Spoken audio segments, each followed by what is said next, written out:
Olá, meus irmãos, a paz do Senhor Jesus Cristo. Estamos aqui para mais uma aula da Escola Bíblica Dominical.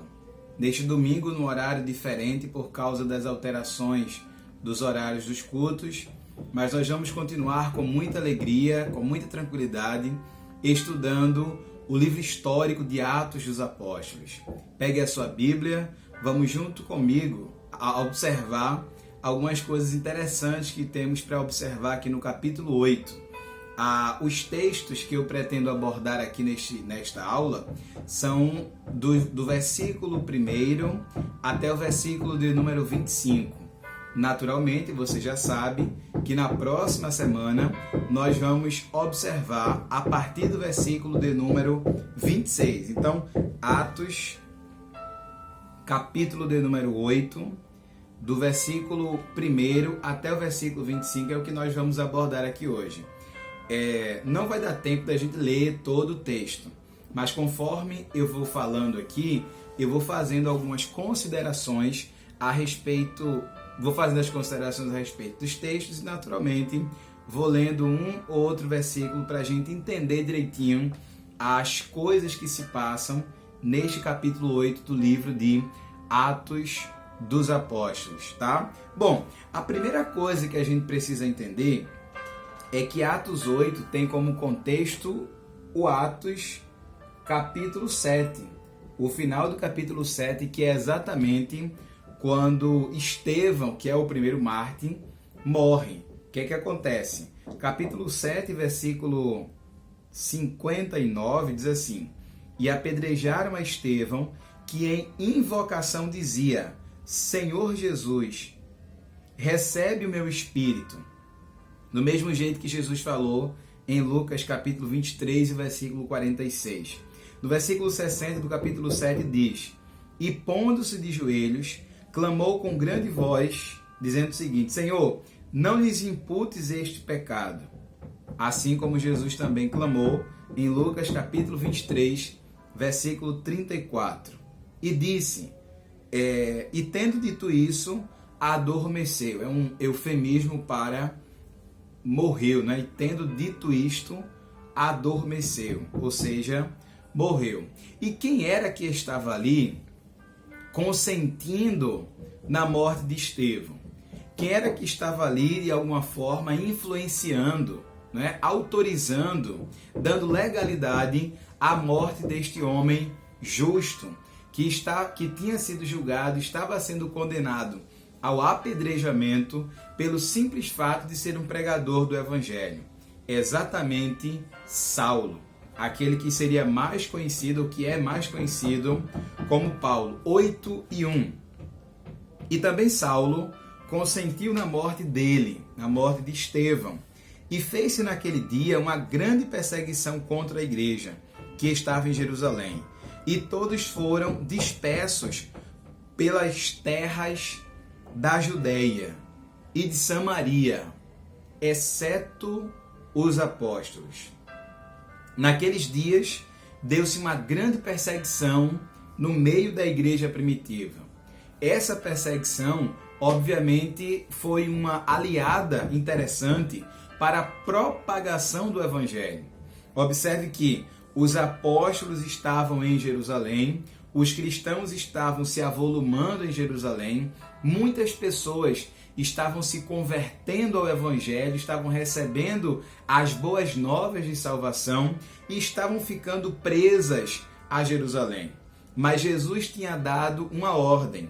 O desejo de Cristo, e ele deixou isso claro durante a sua vida ministerial e também depois da sua ressurreição, era que eles pregassem o Evangelho, obviamente, primeiro em Jerusalém, na Judéia, em Samaria, né, e até os confins da terra.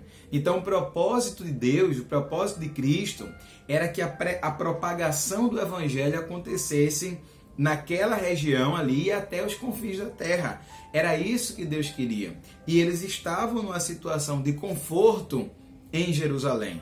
E aí deu-se uma grande perseguição contra a igreja que estava em Jerusalém. De modo que os cristãos, os convertidos em Jerusalém, começaram a se dispersar pelas terras da Judéia, pelas terras de Samaria, e enquanto eles iam dispersos, pregavam o Evangelho, pregavam as boas novas de salvação.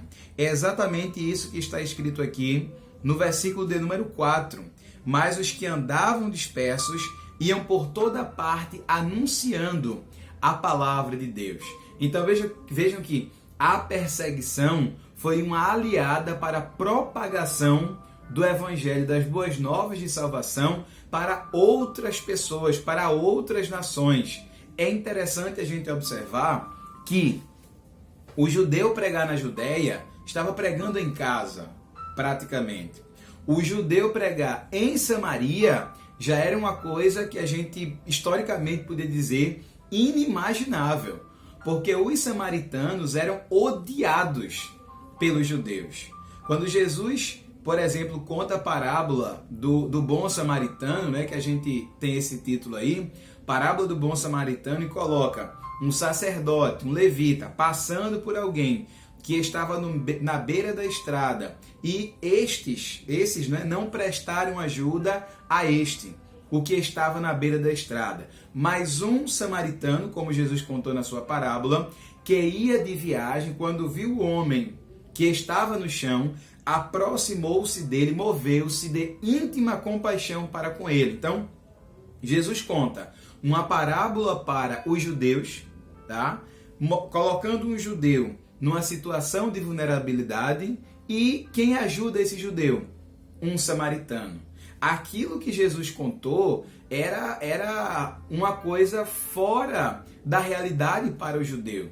Como é que um samaritano, uma pessoa dessa natureza, ajuda aquele lá, e Jesus tem a capacidade de colocar dentro dessa história, dessa narrativa alegórica, como herói da narrativa, um samaritano. Que coisa absurda, né? Que coisa absurda. Era como se Jesus estivesse colocando um bandido daqueles dos mais perigosos, como sendo o mocinho da história. Para os judeus, era essa a percepção que os judeus tinham. A percepção que os judeus tinham dos samaritanos era a pior possível. Por quê? Porque o samaritano não tinha, a visão dos judeus, uma raça pura.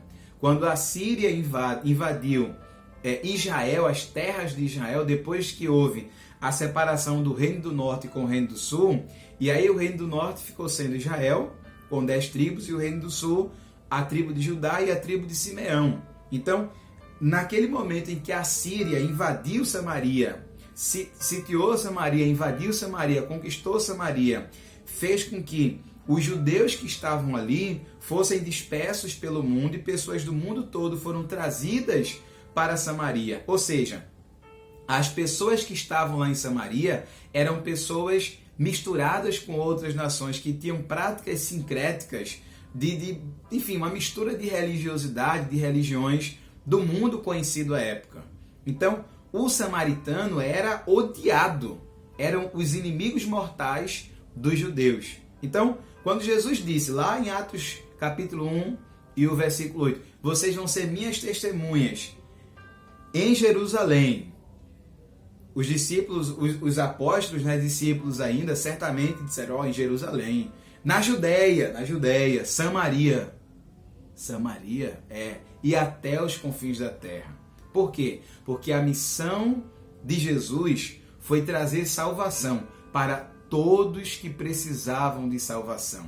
A missão que Jesus estava deixando para os seus discípulos, que seriam chamados de apóstolos, era a missão para evangelizar o mundo inteiro. Mas eles estavam querendo ficar apenas em Jerusalém.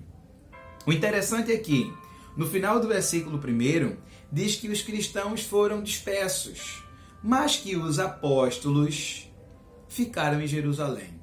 Ou seja, ao invés de os apóstolos cumprirem a missão que Jesus tinha dado a eles, quem foi cumprir essa missão de anúncio do Evangelho foram aqueles que nós entendemos como sendo cristãos menores.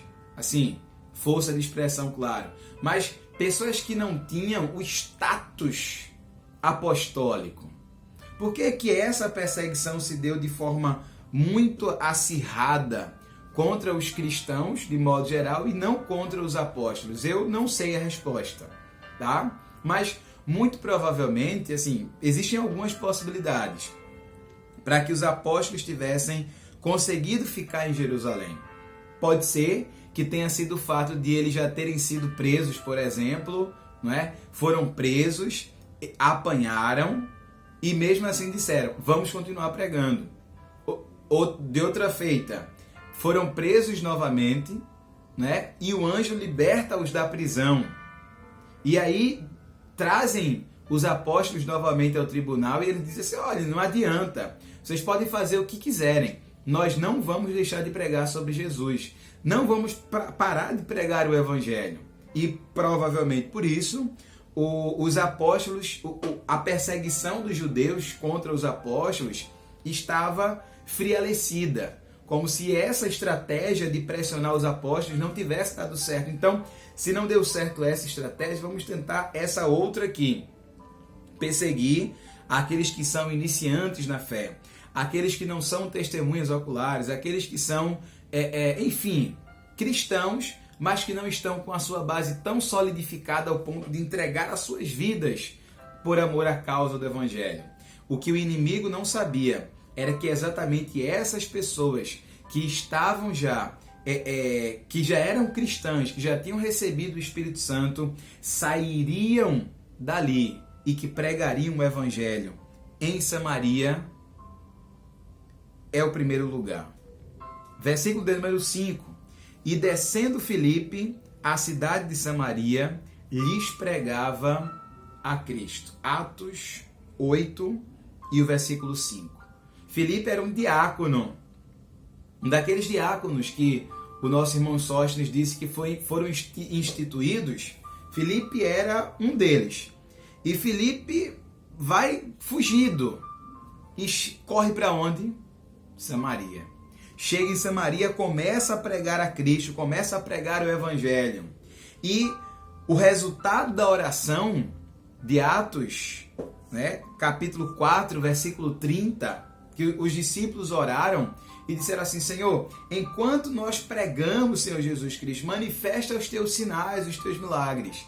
E isso estava acontecendo, porque os sinais aconteciam. Os cegos viam, os coxos andavam, os espíritos imundos eram retirados das pessoas, coxos andavam, enfim, muitas coisas maravilhosas aconteciam por mãos desses homens que estavam anunciando o evangelho em Samaria, por meio de Filipe. E aí o que acontece? Uma grande alegria chegou naquela cidade. Ao fazer eco, não é? Com aquilo que está escrito em Isaías capítulo 52, versículo 7, que quão formosos são os pés dos que anunciam o evangelho, as boas novas, a salvação para as pessoas. E havia alegria naquele lugar. Depois de o Filipe, junto com outros cristãos certamente que estavam fugindo com ele, terem evangelizado Samaria, os apóstolos que estavam lá em Jerusalém ainda ouviram o que estava acontecendo em Samaria. E aí se deslocaram de Jerusalém para Samaria. E quando chegaram lá, viram o que Deus estava fazendo com aquelas pessoas. E os apóstolos Pedro e João, segundo o versículo 14 do capítulo 8, foram enviados pela igreja para Samaria. E, versículo 15, 8 e 15, os quais, tendo descido, oraram por eles, para que recebessem o Espírito Santo de Deus. E o que foi que aconteceu?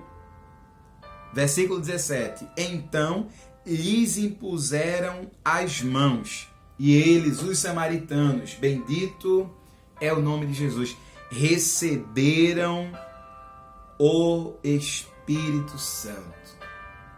Receberam o Espírito Santo. Houve a efusão do Espírito Santo aqui para com os samaritanos, ao estilo daquela que aconteceu em Atos dos Apóstolos capítulo 2, mais precisamente no versículo 4, quando o Espírito Santo desce sobre os irmãos que estavam reunidos lá em Jerusalém e eles começam a falar em outros idiomas.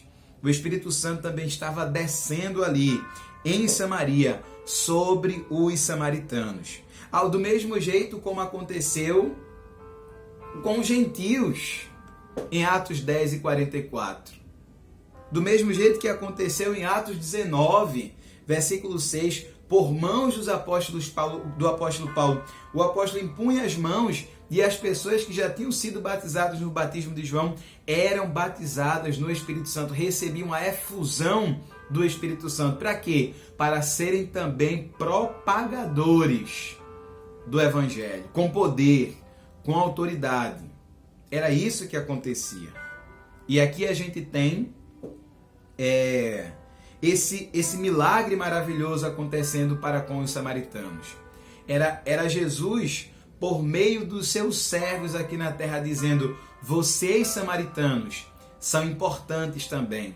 Vocês estão incluídos dentro do plano de salvação. Vocês são amados por mim também. Era a mensagem que a gente entende aqui, a partir disso que está escrito, a partir desse anúncio e dessa manifestação maravilhosa do Espírito Santo aos samaritanos. Só que aí o inimigo sempre tem as suas estratégias para querer fazer com que o evangelho seja de alguma forma minimizado. E aí um Simão, um mágico conhecido lá em Samaria, uma pessoa das artes mágicas, né? Ele estava acostumado a enganar as pessoas com as suas artes mágicas. Disse assim: olha, eu quero fazer parte desse povo aí, o que é que eu tenho que fazer? Não, você tem que ser batizado. Foi batizado lá em Samaria. E aí, depois dele ter sido batizado, vieram os apóstolos de Jerusalém. E quando ele viu os apóstolos de Jerusalém colocando as mãos, né, impondo as mãos sobre as pessoas e as pessoas recebendo o Espírito Santo, ele disse assim: nossa, eu quero isso. Quanto custa? E ele quis pagar pelo dom de Deus que estava sobre a vida dos apóstolos. E os apóstolos foram duros, como precisavam ser. Foram duros no trato com este Simão, que pretensamente tinha se convertido, já tinha sido batizado, mas entendia que as coisas de Deus se conseguia por meio do dinheiro. E aí chegou para o Pedro e para o João e disse assim: quanto custa isso aí? Ofereceu dinheiro. Versículo 19, 8 e 19. E disse assim: dá-me também a mim esse poder, para que aquele sobre quem eu impuser as mãos receba o Espírito Santo. Dá-me isso, eu pago. Hã? E aí a resposta de Pedro foi: o teu dinheiro seja contigo para a perdição, pois cuidastes que o dom de Deus se alcança por dinheiro. Tu não tens parte nem sorte nesta palavra, porque o teu coração não é reto diante de Deus. Olha que Pedro continua dizendo: arrepende-te. Arrepende-te. Foi a pregação de Pedro para aquele homem. Pois desta tua iniquidade. E ora a Deus, para que porventura te seja perdoado o pensamento do teu coração. Ananias e Safira, por causa da mentira, tinham sido fulminados pelo Espírito Santo. E aí Pedro diz: ora a Deus, porque para que porventura ele possa te perdoar desse teu pecado. Pois vejo que estás em fel de amargura e em laço de iniquidade. E aí o Simão respondeu e disse assim: orem por mim ao Senhor, para que nada disso do que vocês estão dizendo recaia sobre mim. E a Bíblia diz que, versículo 25, que tendo eles, pois, testificado, falado a palavra do Senhor, os apóstolos voltaram para Jerusalém e em muitas aldeias dos samaritanos anunciaram o Evangelho.